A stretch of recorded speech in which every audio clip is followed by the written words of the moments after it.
Hi friends, എല്ലാവർക്കും നമ്മുടെ പുതിയൊരു വീഡിയോയിലേക്ക് സ്വാഗതം. നമ്മളിപ്പോൾ കടമക്കുടി എന്ന് പറഞ്ഞ സ്ഥലത്താണ്. നമ്മൾ രാവിലെ ഒരു 5:30 ആയപ്പോൾ എണീറ്റ് വന്നതാണ്. ഇവിടുത്തെ ഒരു സൺറൈസൊക്കെ കാണാം എന്ന് വിചാരിച്ച് വന്നതാണ്. ആക്ച്വലി ഇതൊരു വ്ളോഗായിട്ട് ചെയ്യാൻ ഒരു കാരണം എന്ന് പറഞ്ഞത്, ഒരുപാട് പേര് നമ്മുടെ ചോദിച്ചിട്ടുണ്ടായിരുന്നു ഈ പാനിങ് ഫോട്ടോഗ്രാഫി. നിങ്ങൾ പല ഫോട്ടോസിലൊക്കെ കണ്ടിട്ടുണ്ടാവും. കാറുകളും അല്ലെങ്കിൽ ബൈക്കുകളൊക്കെ പോകുമ്പോൾ അതൊന്ന് പാൻ ചെയ്ത് ഫോട്ടോ എടുക്കുമ്പോൾ ബാക്ക്ഗ്രൗണ്ട് ബ്ലറായിട്ട് അല്ലെങ്കിൽ ബാക്ക്ഗ്രൗണ്ടിലൊരു മോഷൻ ബ്ലർ ഫീൽ ചെയ്യുന്ന രീതിയിൽ എങ്ങനെയാണ് ഫോട്ടോ എടുക്കുന്നത് എന്ന് കുറച്ച് പേര് നമ്മുടെ ചോദിച്ചിട്ടുണ്ടായിരുന്നു. അപ്പോൾ അതിനെക്കുറിച്ചാണ് ഈ ഒരു വീഡിയോ. ഒരുപാട് പേര് നേരത്തെ ഇതിനെക്കുറിച്ച് വീഡിയോ ചെയ്തിട്ടുണ്ട്, മലയാളത്തിലും ഇതിനെക്കുറിച്ച് വീഡിയോ വന്നിട്ടുണ്ട്. എന്നാലും അതിൻ്റെ കുറച്ച് സെറ്റിങ്സ് എങ്ങനെയാണ് ക്യാമറയിൽ, അങ്ങനത്തെ ഒരു വീഡിയോ DSLR നമ്മൾ ചെയ്യുന്നത്, മൊബൈൽ ഫോണിലല്ല.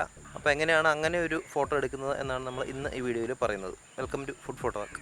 ഞാനിപ്പോൾ ഫോട്ടോ എടുത്തിരിക്കുന്നത്, ഈ ഫോട്ടോസ് കാണുമ്പോൾ നിങ്ങൾക്ക് മനസ്സിലാകും, നമ്മുടെ ഒരു ചെറിയൊരു വളവ് അല്ലെങ്കിൽ ചെറിയൊരു റോഡിൻ്റെ ഒരു വളവുള്ള ഒരു സ്ഥലത്ത് വെച്ചാണ് എടുത്തിരിക്കുന്നത്. അതുപോലെ നമുക്ക് ഒന്ന് പാൻ ചെയ്ത് അല്ലെങ്കിൽ ഒന്ന് വീശി ക്യാമറ പിടിച്ച് ഫോട്ടോ എടുക്കാൻ പറ്റുന്ന ഒരു സ്ഥലത്ത് ആയിരിക്കണം നമ്മൾ എടുക്കുന്നത്. ഈ മാസ്ക് വെക്കുന്നതുകൊണ്ട് നിങ്ങൾക്ക് കേൾക്കാൻ പറ്റുമെന്ന് അറിയില്ല. AFൻ്റെ സെറ്റിങ്ങിലേക്ക് പോവുകയാണെങ്കിൽ ഞാനിവിടെ യൂസ് ചെയ്തിരിക്കുന്നത് AFA എന്നുള്ള മോഡാണ്. AFA അല്ലെങ്കിൽ AFC എന്നുള്ള മോഡ് നിങ്ങൾക്ക് സെലക്ട് ചെയ്യാം. ഇനി അതല്ല, മാനുവൽ ഫോക്കസിൽ എടുക്കുക എന്നുള്ളത് കുറച്ച് ബുദ്ധിമുട്ടുള്ള കാര്യമാണ്. അതുകൊണ്ട് മാനുവൽ ഫോക്കസ് പരമാവധി ഒഴിവാക്കുന്നതായിരിക്കും നല്ലത്. ഷട്ടർ സ്പീഡിൻ്റെ സെറ്റിങ്ങിലേക്ക് ശ്രദ്ധിക്കുകയാണെങ്കിൽ, ഷട്ടർ സ്പീഡ് വളരെ ഇമ്പോർട്ടൻ്റ് ആയിട്ടുള്ള ഒരു സെറ്റിംഗ് ആണ് ഇങ്ങനെയുള്ള ഒരു പാനിങ് ടൈപ്പ് ഓഫ് ഫോട്ടോഗ്രാഫിയിൽ. കാരണം പാൻ ചെയ്യുമ്പോൾ സബ്ജക്റ്റ് കൂടി ബ്ലർ ആവാതെ, അതുപോലെ തന്നെ മോഷൻ ബ്ലർ എന്നാൽ കിട്ടുകയും വേണം. അങ്ങനെ ഒരു സെറ്റിങ്ങിലേക്ക് പോകുമ്പോൾ നമ്മൾ സബ്ജക്റ്റ് ബ്ലർ ആകാതെയുള്ള ഒരു ഷട്ടർ സ്പീഡ് യൂസ് ചെയ്യണം. എന്നാൽ ഈ മോഷൻ അല്ലെങ്കിൽ ബാക്ക്ഗ്രൗണ്ട് ബ്ലർ ചെയ്യുന്ന രീതിയിൽ ഉള്ള ഒരു ഷട്ടർ സ്പീഡ് ഉപയോഗിക്കുകയും വേണം എന്നുള്ളതാണ്. ഞാനിവിടെ യൂസ് ചെയ്തിരിക്കുന്നത് 1/40, 1/50 തുടങ്ങിയ ഷട്ടർ സ്പീഡുകളാണ്. ഈ ഒരു ഷട്ടർ സ്പീഡിൽ നമുക്ക് കുറച്ചുകൂടെ നന്നായിട്ട് ബാക്ക്ഗ്രൗണ്ട് ബ്ലർ കിട്ടുകയും ചെയ്യും. എന്നാൽ സബ്ജക്റ്റ് ഒട്ട് ബ്ലർ ആവാത്ത രീതിയിൽ നമുക്ക് കിട്ടുകയും ചെയ്യും എന്നുള്ളതാണ്.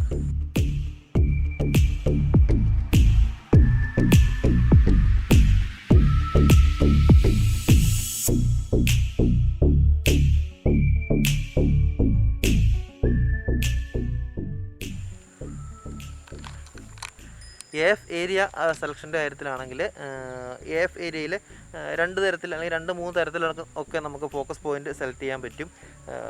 11 പോയിൻറ്റ്സ് സെലക്ട് ചെയ്യാൻ പറ്റും, അല്ലെങ്കിൽ 21 പോയിൻറ്റ്സ്, 9 പോയിൻറ്റ്സ്, അങ്ങനെയൊക്കെ. ഇപ്പോൾ നിക്കോണിൻ്റെ ക്യാമറയാണ് യൂസ് ചെയ്യുന്നതെങ്കിൽ ഞാനിപ്പോൾ യൂസ് ചെയ്യുന്ന നിക്കോണിൻ്റെ ക്യാമറയിൽ 21 പോയിൻറ്റ്സ് ആണ് സെലക്ട് ചെയ്തിരിക്കുന്നത്.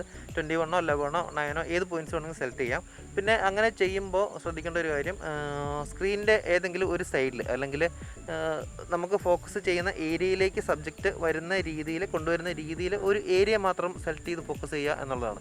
പരമാവധി സെൻറ്ററിലെ AF പോയിൻറ്റ്സ് ഒഴിവാക്കി ഏതെങ്കിലും സൈഡിലെ, ലെഫ്റ്റ് ഓർ റൈറ്റ്, ഏതെങ്കിലും ഒരു സൈഡിലെ ഫോക്കസ് പോയിൻറ്റ്സ് സെലക്ട് ചെയ്യുക എന്നുള്ളത് ഒന്ന് ശ്രദ്ധിക്കുക. പിന്നീട് ശ്രദ്ധിക്കേണ്ട ഒരു കാര്യം, ഈ ഒരു ഷട്ടർ സ്പീഡിലും ഒരുപാട് കുറഞ്ഞു പോകാതെ ഒന്ന് ശ്രദ്ധിക്കുക എന്നുള്ളതാണ്. കാരണം ഷട്ടർ സ്പീഡ് ഒരുപാട് കുറയുമ്പോൾ നമ്മുടെ സബ്ജക്റ്റ് കൂടി ബ്ലർ ആവാനായിട്ട് സാധ്യതയുണ്ട്.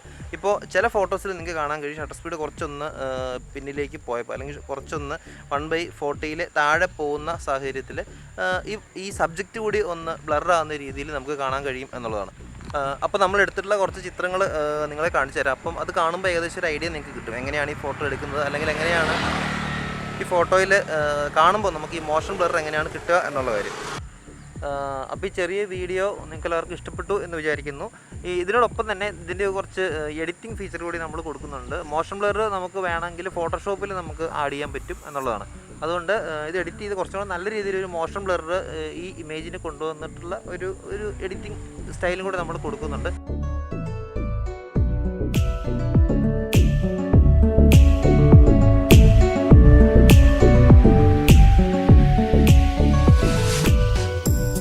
ഇപ്പോൾ നമ്മൾ ഫോട്ടോഷോപ്പിൽ ഈ ഇമേജ് ഓപ്പൺ ചെയ്തിട്ടുണ്ട്. നിങ്ങൾക്ക് കാണാം ഒരു ആവറേജ് ബ്ലർ ഉള്ള ഒരു ഇമേജാണ്. വലിയ കാര്യമായിട്ട് ഈ ഒരു ഇമേജ് ഒരു മോഷൻ ബ്ലർ കിട്ടി എന്ന് പറയാൻ പറ്റില്ല. അപ്പോൾ നമുക്ക് ഫോട്ടോഷോപ്പിൽ ഒന്ന് മോഷൻ ബ്ലർ ഈ ഒരു ഇമേജിന് കൊടുത്ത് നോക്കാം. ആദ്യമായിട്ട് നമുക്ക് ഈ ലെയർ ഒന്ന് ഡ്യൂപ്ലിക്കേറ്റ് ചെയ്തിടാം. നമ്മുടെ പ്രധാനപ്പെട്ട അഡ്ജസ്റ്റ്മെൻറ്റുകൾ അല്ലെങ്കിൽ നമ്മൾ പ്രധാനമായിട്ട് മോഷൻ ബ്ലർ കൊടുക്കുന്നത് ലെയർ കോപ്പിയിലാണ്, അല്ലെങ്കിൽ നമ്മൾ കോപ്പി ചെയ്തിട്ടുള്ള ലെയറിലാണ്.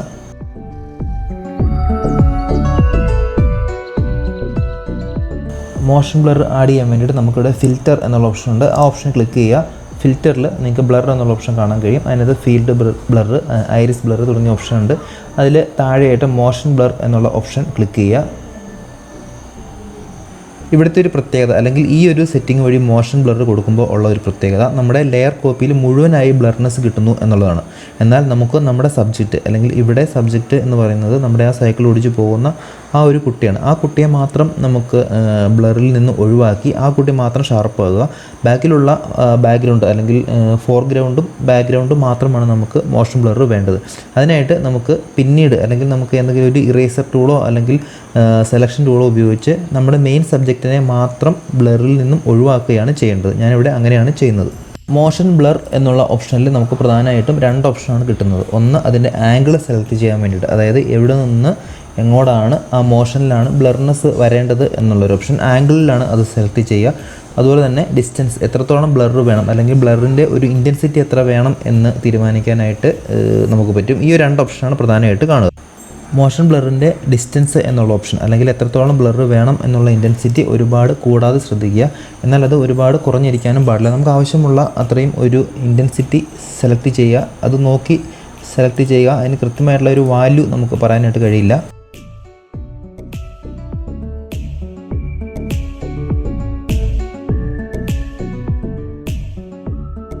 മെയിൻ സബ്ജക്റ്റിനെ ബ്ലറിൽ നിന്നും ഒഴിവാക്കാനായിട്ട് ഞാനിവിടെ ഇറേസർ ടൂൾ ഉപയോഗിച്ച് അല്ലെങ്കിൽ ഇറേസിങ് ബ്രഷ് ഉപയോഗിച്ച് നമ്മുടെ ആ സൈക്കിൾ ചവിട്ടുന്ന ആ കുട്ടിയുടെ ഇമേജിനെ മുകളിൽ കൊണ്ടുവന്നിട്ട് ആ കുട്ടിയുടെ ഭാഗം മാത്രം നമ്മൾ ഡിലീറ്റ് ചെയ്ത് കൊണ്ടുവരികയാണ് ചെയ്യുന്നത്.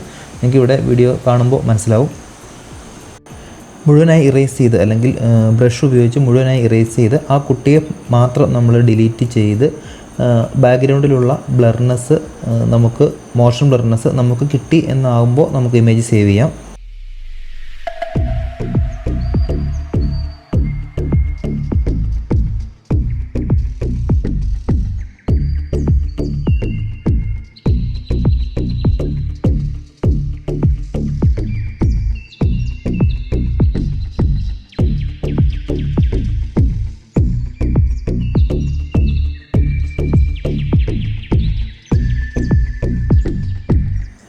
ഇതേ രീതിയിൽ ചെയ്ത മറ്റൊരു ഇമേജ് കൂടി നമ്മൾ കൊടുക്കുന്നുണ്ട്, അതും കാണുക. ഇതിനെക്കുറിച്ച് മനസ്സിലാത്തവരുണ്ടെങ്കിൽ എന്തെങ്കിലും സംശയങ്ങൾ ഉണ്ടെങ്കിൽ ഒക്കെ നമുക്ക് കമൻറ്റായിട്ട് എഴുതുക. നമ്മൾ അതിനെക്കുറിച്ച് ഫോട്ടോഷോപ്പിൽ എങ്ങനെയാണ് ഇത് ചെയ്യുന്നത് എന്നതിനെക്കുറിച്ച് മാത്രമായിട്ടൊരു വീഡിയോ നമ്മൾ ചെയ്യുന്നതാണ്.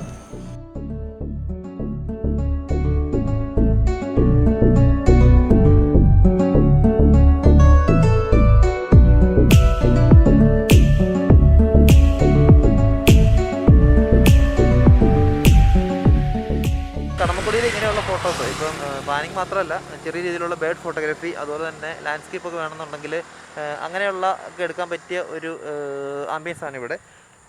എന്തായാലും വീഡിയോ എല്ലാവർക്കും ഇഷ്ടപ്പെട്ടെന്ന് വിചാരിക്കുന്നു. ഇഷ്ടപ്പെടുകയാണെങ്കിൽ ലൈക്ക് ചെയ്യുക, ഷെയർ ചെയ്യുക, സപ്പോർട്ട് ചെയ്യുക. ചാനൽ സബ്സ്ക്രൈബ് ചെയ്യാത്തവർ ദയവായിട്ടൊന്ന് സബ്സ്ക്രൈബ് ചെയ്യുക, ബെല്ലൈക്കൺ എനേബിൾ ചെയ്യുക. Bye for now, stay tune and this is photo.